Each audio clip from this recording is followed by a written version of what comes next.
Let the Kanto incident begin. That's right. Tokyo Revengers Season 3 is starting, and we are witnessing the beginning of the Tenjiku arc.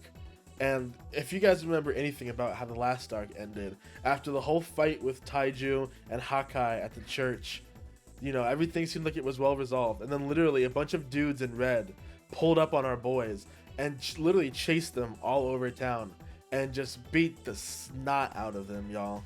And then at the very end of the season, bro, my man Kisaki Threat, bro, this freaking goblin, this absolute monster of a unit, man, he pulls up and he's like, yeah, I bet you have no idea what's going on here, do you? It's like, no matter what Takemichi does, this dude is destined to beat him up and take over Toman, like, no matter what.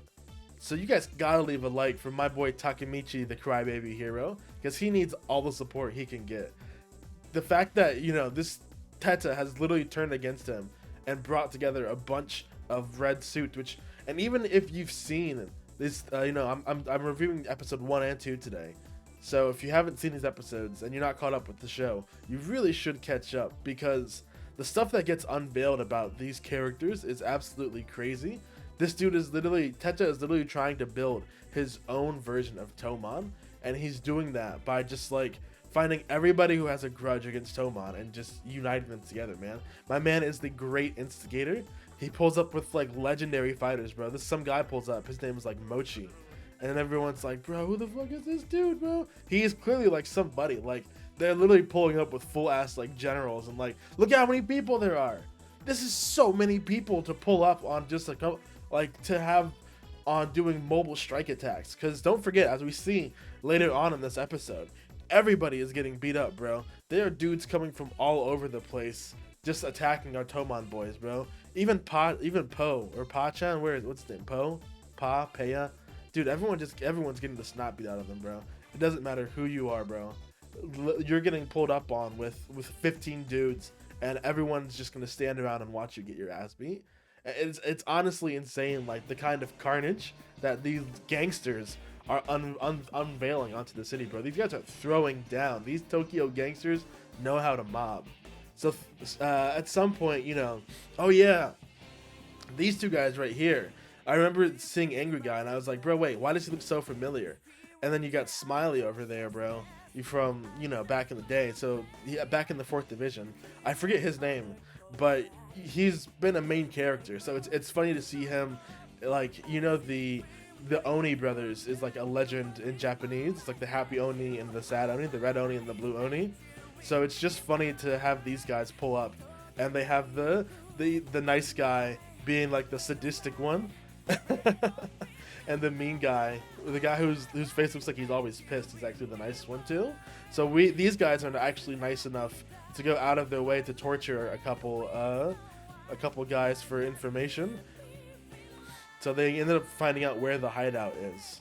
But before they go, this is the biggest twist of the season so far. They have the location to the hideout. But before they go, we have to establish this important fact, that Takemichi thinks that Kisaki might be able to time travel.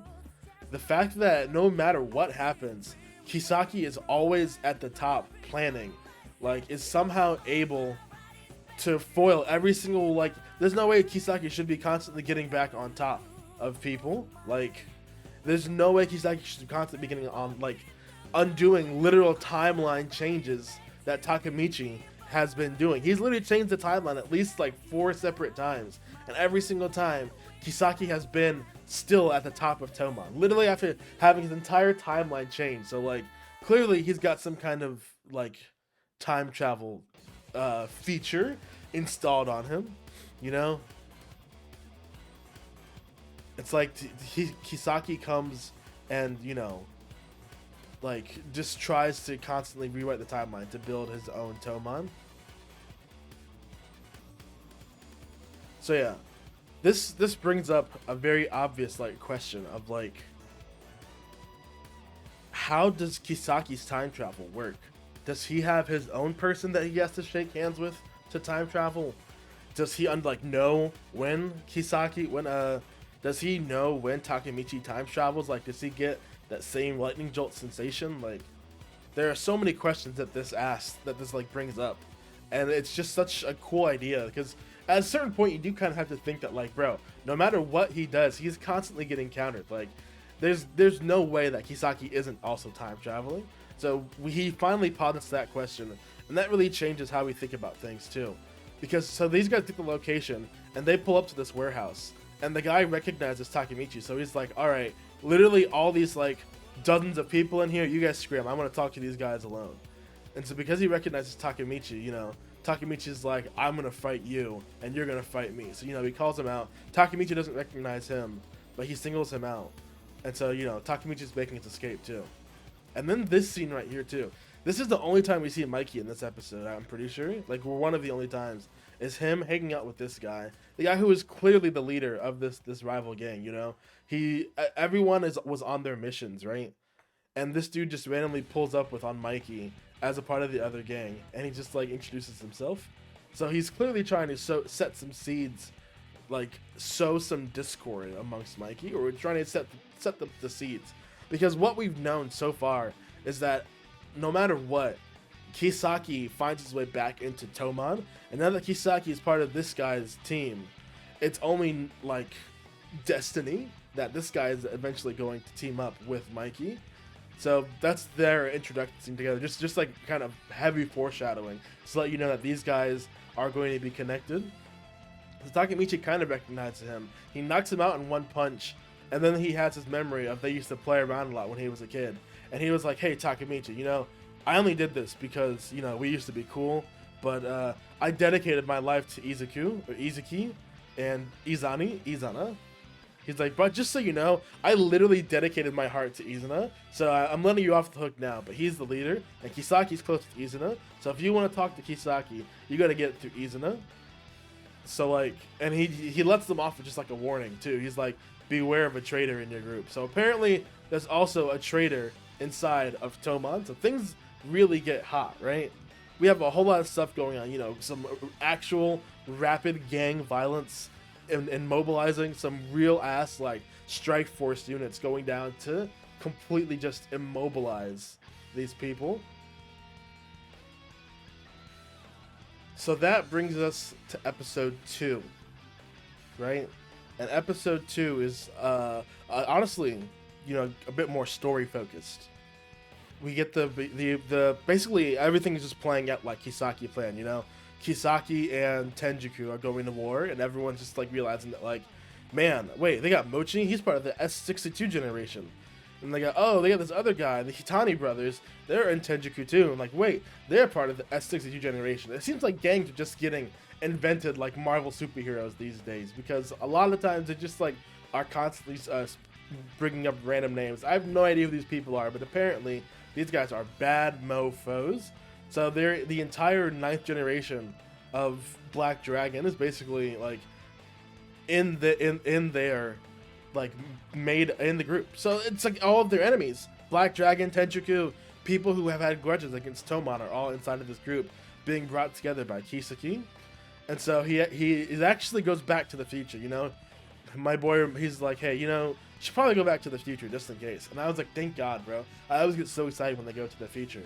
So they go back to the future, and they're like, okay, well, Kisaki's dead, so that doesn't make any sense. So what is going on? Is something Kisaki didn't happen? And he's like, oh, wait, Izuna Kurokawa, that's him. Who is this guy? He's like, he used to be the leader of Black Dragon. Like, the leader of Black Dragon? That doesn't make sense. He's Tenjiku's leader, because we, as far as we know, that guy is just Tenjiku's leader. And he's like, Tenjiku's this gang from a bunch of other people. So it's like, basically, not a lot of people know that Tenjiku was even a thing.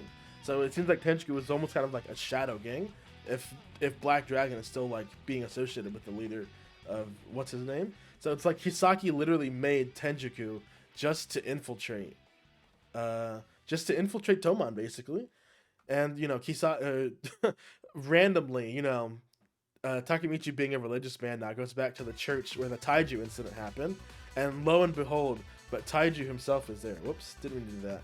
Taiju is literally there, bro. Bro lets out a prayer, and Taiju is literally there sitting next to him, bro. So apparently, in all of this time, bro, my boy Hakai has passed away, bro. At some point, Hakai passed because of New Toman. and Hawkeye is dead now. I don't know, did they show that? They might have shown that, I don't remember, but yeah, Hawkeye is dead now. Yeah, I think they showed that at the beginning of season 2 at his funeral. I think we were at his funeral.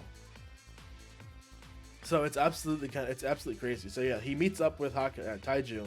He's like, I got a grudge against Tomon because of what they did. So I'm meeting up and I'm gonna give you intel on my boy Izuna. And he's like, don't you know about Black Dragon, bro? He's like, first off, Mikey's brother founded Black Dragon.